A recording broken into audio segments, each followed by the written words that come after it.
Welcome back, Geekers. This is Ninja Geek here. Today we're going to be talking about the Back 4 Blood beta.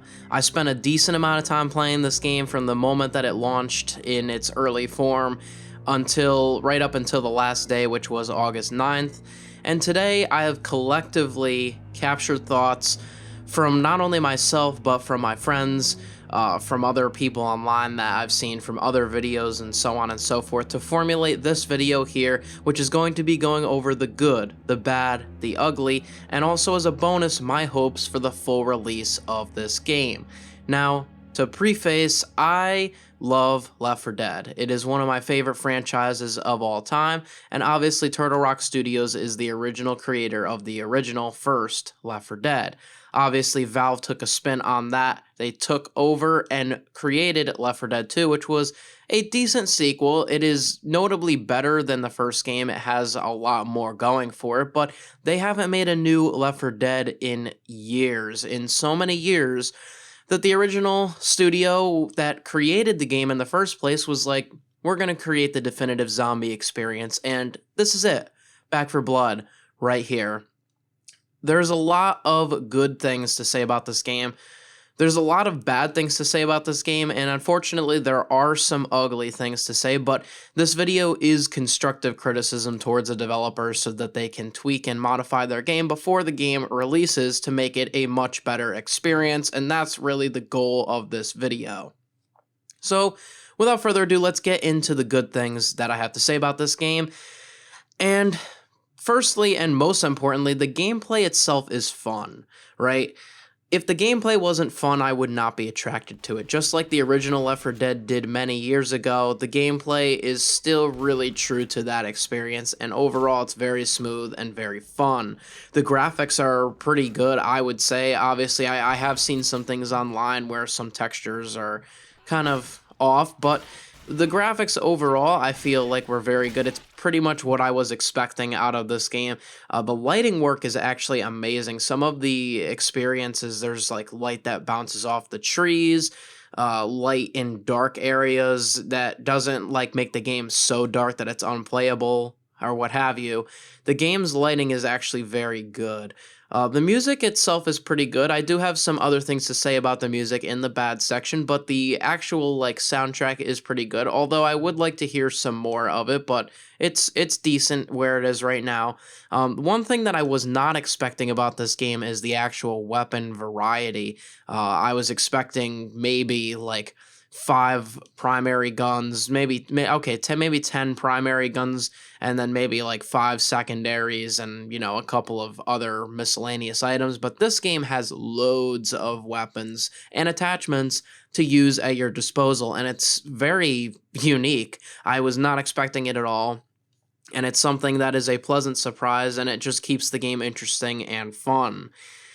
The character variety is excellent in this game compared to what you would say Left 4 Dead, whereas, you know, in that game the characters are kind of just, they are just there and they make dialogue, but the variety of characters that you can play in this game are, you know, anything ranging from medics to shot callers and people that want to run the front lines, and especially with the different weapons and attachments, you can really customize your loadout to what you want. You can, my personal favorite is to carry the toolkit around, so whenever I find one of those doors I open up a toolkit. It's just very dynamic, and each character has their own sort of niche to them, which is interesting compared to just throwing characters in the game and just making them look different, in other words. Another thing about the characters is the dialogue. I haven't gotten through all of the dialogue options yet, but it really reminds me of Left 4 Dead, where sometimes, you know, a character will say something funny. Hoffman said something funny the other day when I was playing, and I just laughed at it. Sometimes they just catch you off guard, and I love that about this game as well as the original Left 4 Dead.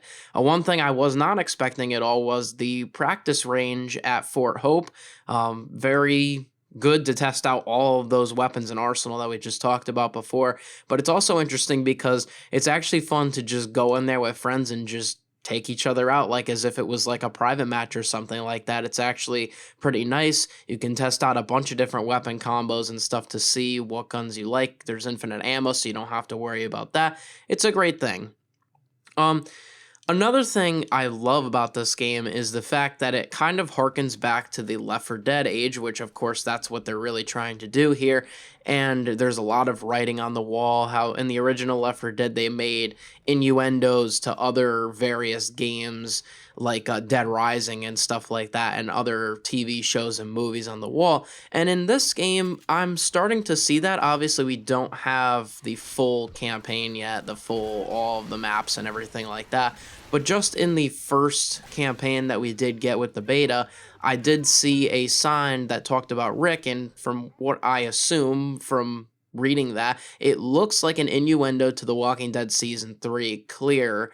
I'm not certain on that. Obviously, it's very similar. I don't know if that's what the developers were going for there, but I assure there are other innuendos on the map similar to this that reference other games and movies and stuff like that, and it'll be interesting to see what else Turtle Rock has up their sleeve like that.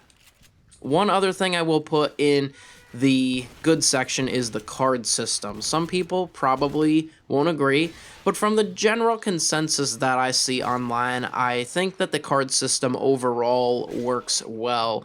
Once you understand it, it is very confusing at first. It's like sometimes the text is small and I can't really read what I'm doing, and they only give you, they give you a decent amount of time before the match.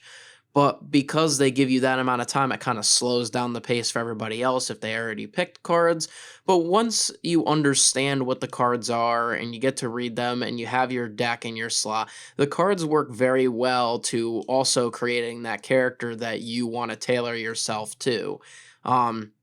And that's really the last point on the good here, is that the different cards, equipment, and weapons makes choosing the player that you want to play very viable in this game. It doesn't really feel niche to kind of make it hard to pick what you want to do. It's very straightforward, and it's also easy to let your teammates know in game, even if they're not partied up with you, that I am a medic. I'm going to be trying to get all the health and upgrade the health areas, while some person messes with the toolkit, and another person is maybe like the sniper. They're laid back, and it's a really tailored experience, and I'm happy that it is created in this type of way.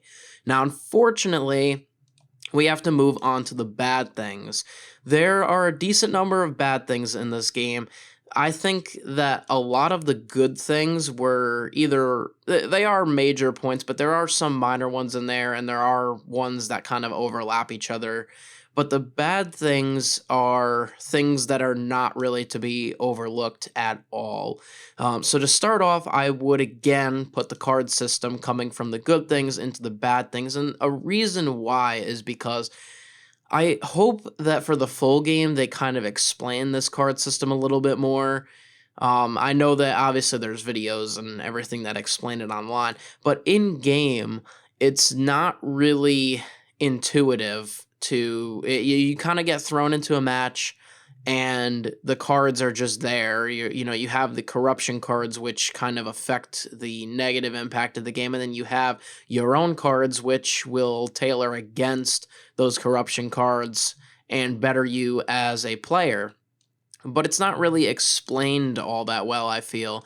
And a lot of the time, what'll happen is, I'll join a match, and as soon as I join, I'll have to pick a card. I'll pick my cards, and then I'm waiting around for like 3 minutes for somebody else to either pick their cards, or in most cases, they just end up leaving, which is a huge problem in this game. People just leave. I don't know why. I don't know if it's disconnection issues or errors or stuff like that.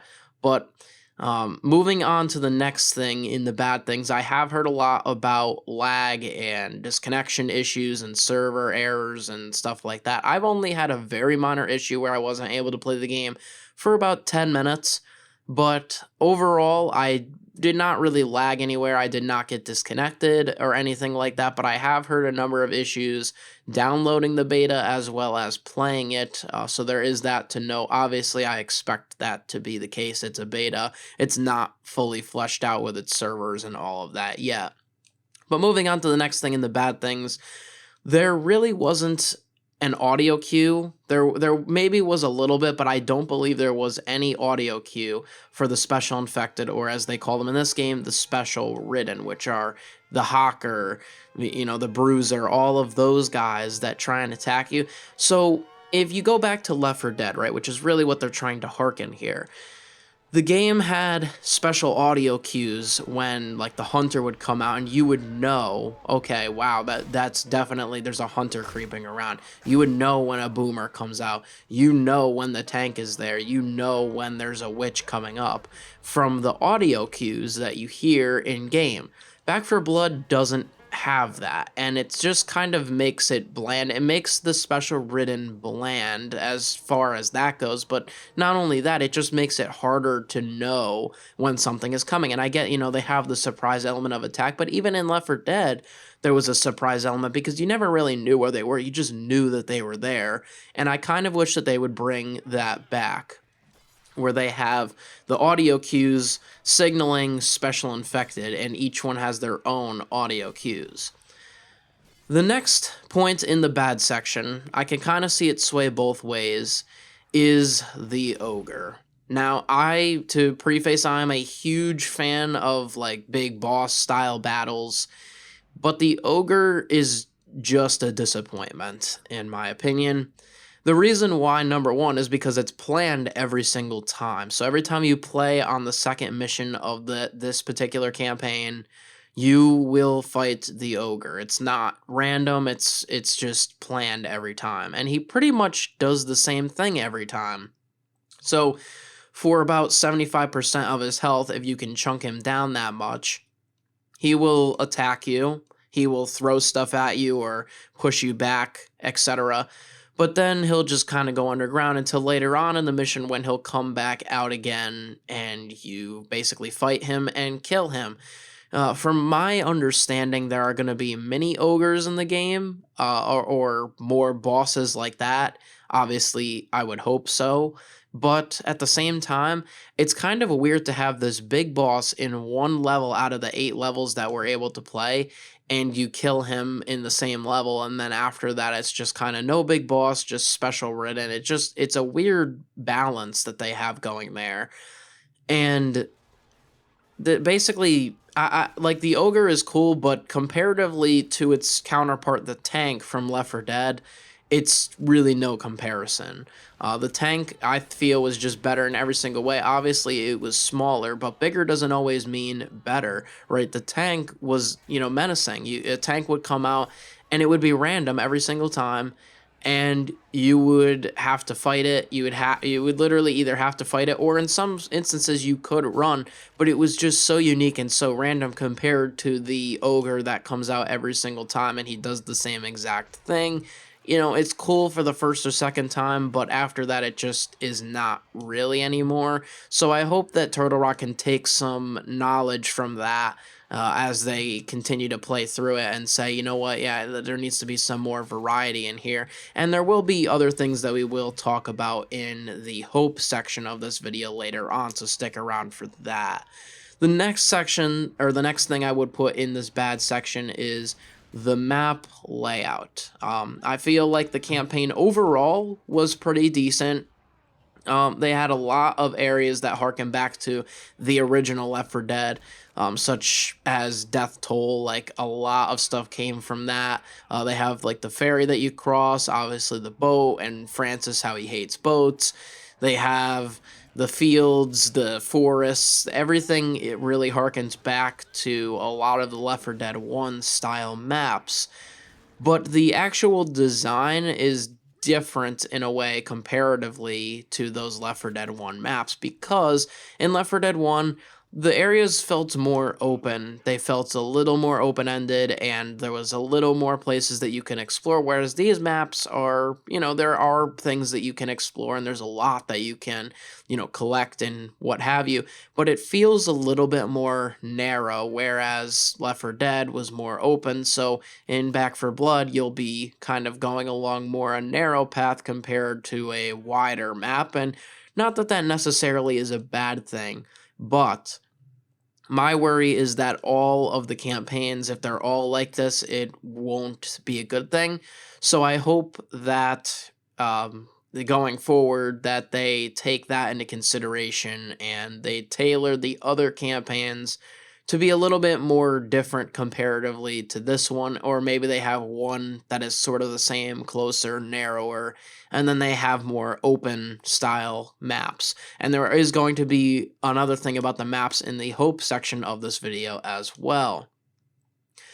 One bad thing I will say, this is a minor one, but I wish that weapon attachments would stay with the gun. So what happens now is that you get to the shop, you pick your weapon or type of ammo, you pick your extended mag, your sight, or what have you. You have a gun full of attachments.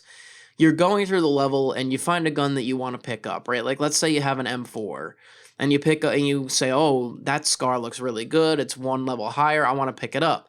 Well, you have attachments on the M4 that can fit the SCAR, but for whatever reason, this game just drops all the attachments with that gun, and you can't take them off of that gun. Maybe I'm not saying to be able to take off and put on attachments after they've already, but at least make it so that if you pick up a new gun, the gun that you used to have the attachments transfer over, because I bought them with copper. That really only makes sense to me. Another bad thing, this one's also another minor one. I think everybody experienced this. The end of round character screen showed the incorrect character and gamer tag. So if I was playing Holly, I'd be shown as Evangelo, so on and so forth. That's pretty minor, but it happened every single time. One thing that I felt was bad that I guess it could be in the hope section, but I included it in the bad because I felt like it is a step down from Left 4 Dead, is that whenever in that game, a player would kill somebody, it would say, Lewis killed the tank, or X gamer tag killed the tank, or the witch, or the boomer, or what have you. In this game, it doesn't do that. Unless you have subtitles on, which I do, it comes on by default. Unless you have the subtitles on, that's when you'll know that a special infected died, but it won't say that anybody killed them, and I feel like there's that competitive edge missing from trying to kill that special infected that needs to be added back into the game. So it's kind of a bad thing that it's not there, although it is a beta, so maybe everything obviously isn't always going to be there right at this moment, but I hope that that comes in the future where they add in the gamer tags that kill the special infected in the corner, whatever, a player, a title card, what have you. It needs to be there. Two more things in the bad section. The fire trigger. I don't know if anybody else has experienced this. I know that my friend had experienced this. The fire trigger is a little too sensitive, and it causes multiple rounds to fire off when not intended. It happens a lot. It happens about 50% of the time. Not really so much with automatic weapons, but let's say I have a shotgun or a sniper, and I go to shoot around. If I shoot and then aim out or what have you, at decent times, it will shoot 2 rounds out of the gun, and I don't mean to do that, and it's frustrating because I don't mean to do that, and then I'll be either wasting ammo or I'll have to reload at a time when I didn't have to reload. Obviously, it's a bug, but the fire trigger is somehow too sensitive, and as long as I feather it like real thinly, it won't do that for the most part. But if you press it down like a regular average trigger, like as if you're playing Call of Duty or something, it will have this problem if you're using a semi-auto gun. At least for me it did, and at least for my friends it did as well. The last thing I have in the bad section, which is kind of a big deal, is the special infected. The common and even the uncommon infected are all pretty well designed, pretty well-rounded characters. Obviously the common being everywhere and the uncommon being basically like the common ridden, except they're uncommon forms such as like special suits and outfits and things like that. Those are fine. The special ridden are a step down from their Left 4 Dead counterparts, and I'm going to mention Drifter here in this video because I completely agree with his information, his idea on the special ridden in this game. I will link his video down in the description below if you want to see his review of Back 4 Blood and the beta. But basically, The special written are not really that special. In other words, like if you take a look at the ones from Left 4 Dead and Left 4 Dead 2, the infected in that game have a lot of character to them. They have a more humanized feel to them. The tank shows rage, as Drifter described. The witch is very sad all the time. It makes for a very shocking moment when you first see a witch for the first time. The boomer is just kind of big, fat, and he kind of just gloats around, kind of tailoring to that kind of play style. The hunter seems like he's like just that guy that like hides. He's like that creepy dude with the hoodie on. The jockey's very aggressive, very energetic, and will, hop around and hop on you. The Charger just seems very agitated at a lot of things.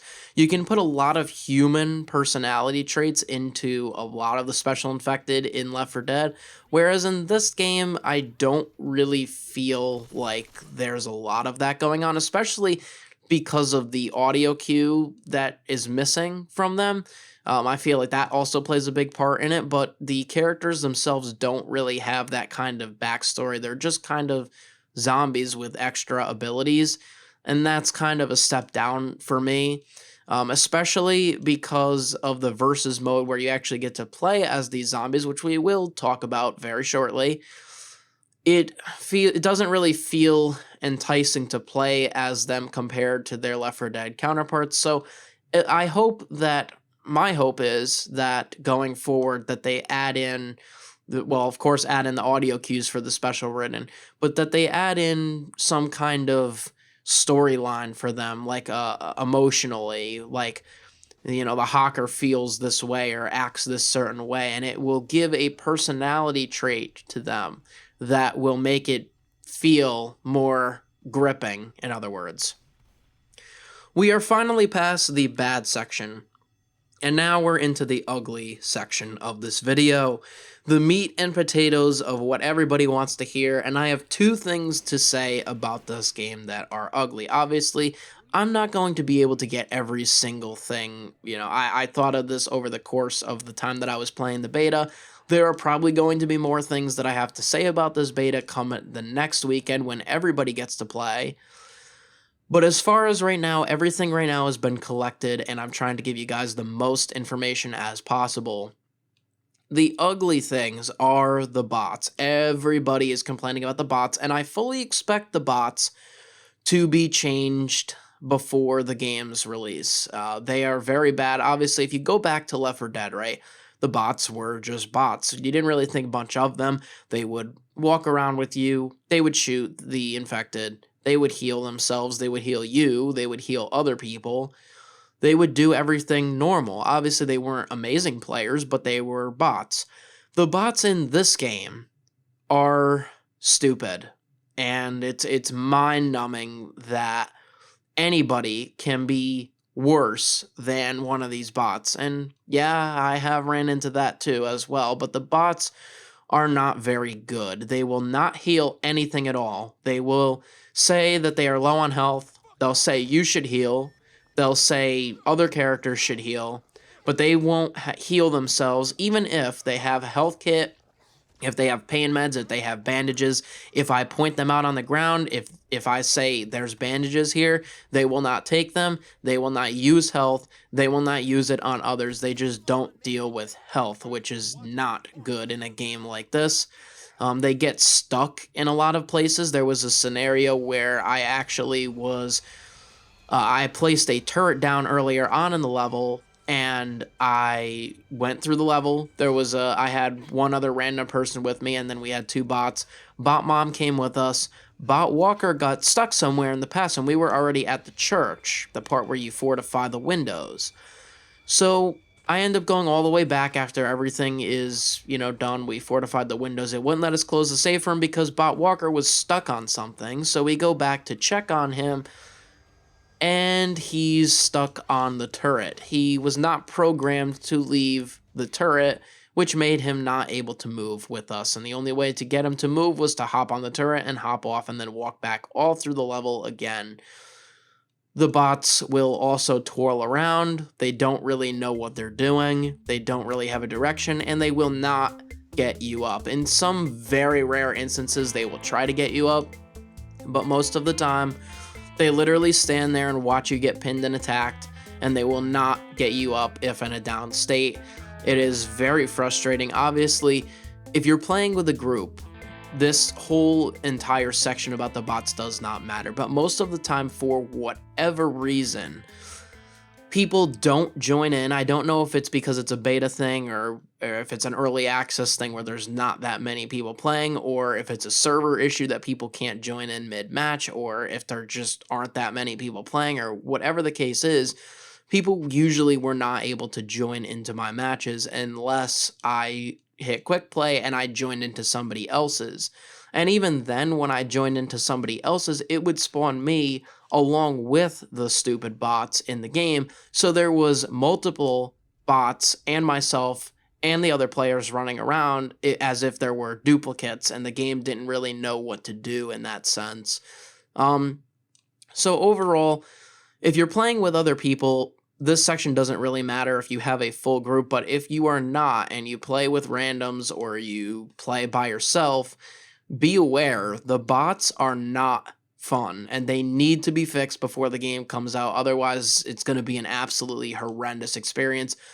My guess is what they did is they built the entire game, and then last minute they said we have to have the bots in the game to make the game function, so they threw them in with some basic shooting abilities, and that was it. And that they plan on obviously hard tweaking the bots before launch, because there's no way that they designed these bots to be this bad. I mean, these bots are the worst bots in any video game ever created. It is that bad. And the last thing in the ugly section is unfortunately the versus mode. First of all, right off the bat, with versus mode in the original Left 4 Dead, there was a versus campaign. I believe there also was other versus modes, such as like the scavenge and things like that, that harken close to what Back 4 Blood resembles, but the main versus mode in Left 4 Dead was the versus campaign, where you played through a campaign, and as you played through, actual human players would be the infected, and they would try and stop you, and you would basically try and see who gets to the end first and who even makes it the furthest. In this game, Versus is pretty much just a simple survival mode where it's a 4-on-4 co-op experience of Ridden and Cleaners. It's very lackluster comparatively to the versus mode, and they did confirm that they don't have any plans on releasing an actual campaign versus mode, which is very disappointing. But nonetheless, the versus mode that we got in this game is not really good. Harkening back to what I was talking about the special Ridden and how they really need to have more personalities behind them, and how there needs to be audio cues and stuff like that, playing as them isn't really fun. I mean, there are certain instances where it is, but there's a lot of gray area where there needs to be a lot of improvement. And as far as like the map goes, there are several different maps that you can play on, but from my understanding, it's not really satisfying to me, at least, anyways. And it has that battle royale feel that I definitely am not really a huge battle royale fan. It's decent, but it doesn't really play that well, in my opinion. And the developers' answer to this is that they built the versus mode to be more defensive, which is why they have things like the razor wire in the game to kind of defend yourself versus pushing yourself through an actual versus campaign. But to me, it doesn't really make any sense. I don't know if it's because they didn't want to make a versus mode, or if they couldn't, or what have you, but I feel like an actual versus campaign mode needs to come to the game, or at the very least, this versus mode needs to be expanded in some kind of way. Obviously, the special Ridden need to be improved in some way to make that happen, but as far as the versus mode, it just felt really repetitive, and I kind of felt bored after playing it, which is really sad during a beta. So there needs to be something more to the versus mode. And that really concludes everything for the game. So I hope, Turtle Rock, if you do see this video or have been sent this video, that you take all these criticisms and use it to improve the game.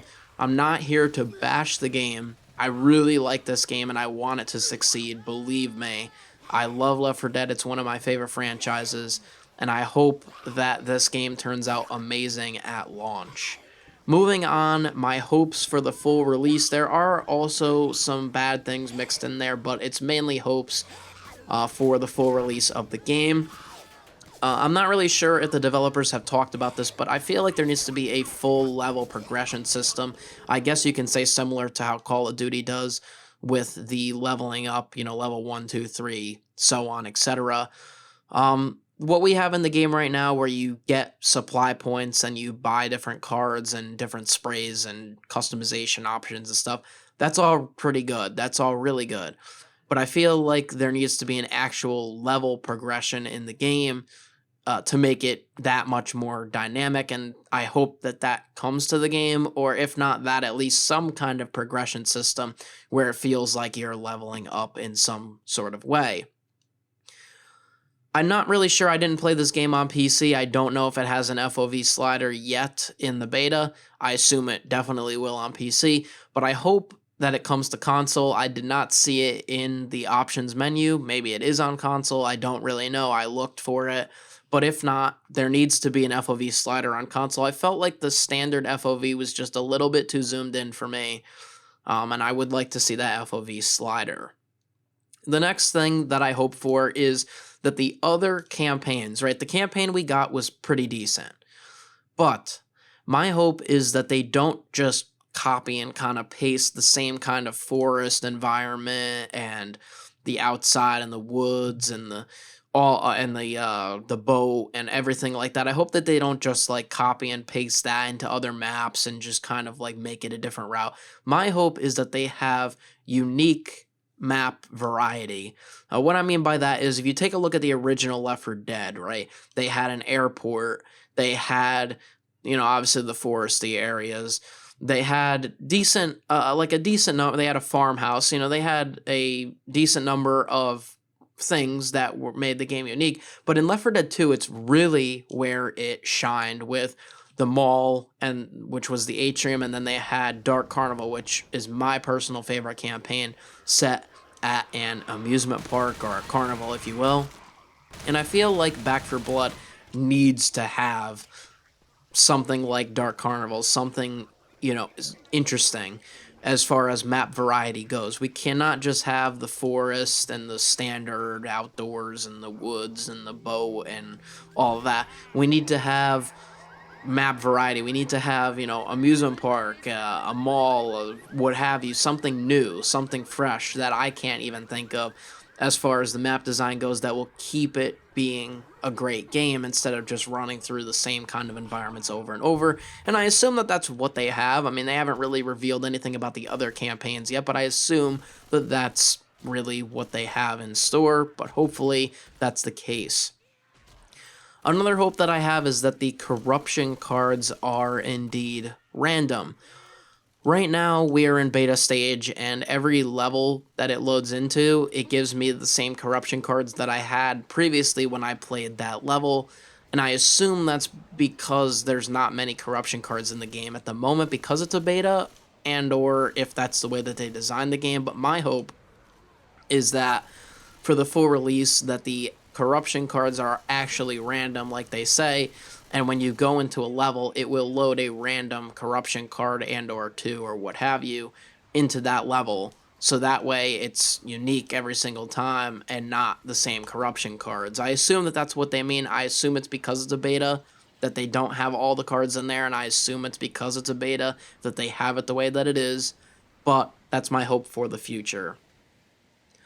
The last two on this list are pretty big hopes, but I hope that Turtle Rock takes them into consideration for the final release of the game.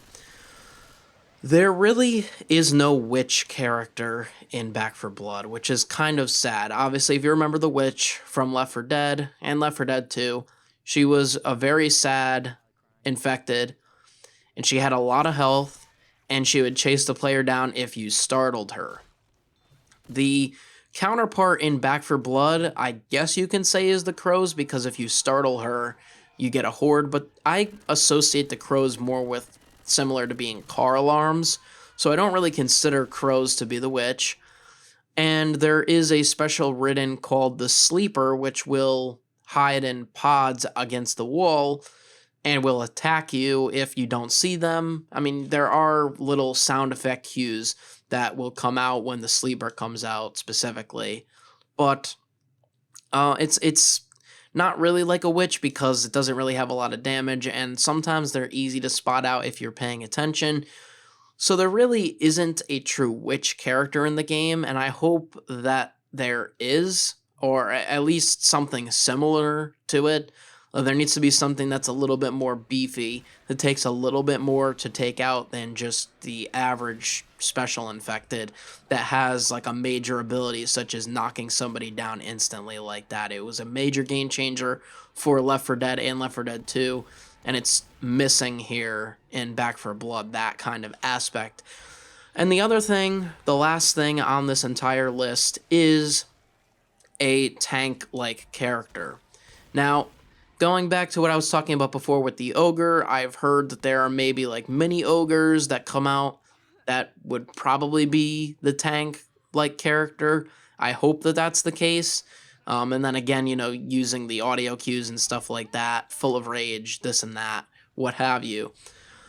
Maybe they have another character planned that's more like a tank, or they're going to use the ogre on certain maps, but the tank needs to be random. It's not really there, and it's kind of missing that. So I hope that that's in the game at launch. Obviously, Back 4 Blood is not Left 4 Dead. It's not the exact same thing, but they're trying to make it as close to that experience as possible. Well, as close to their original idea of Left 4 Dead when they first made the first game as possible.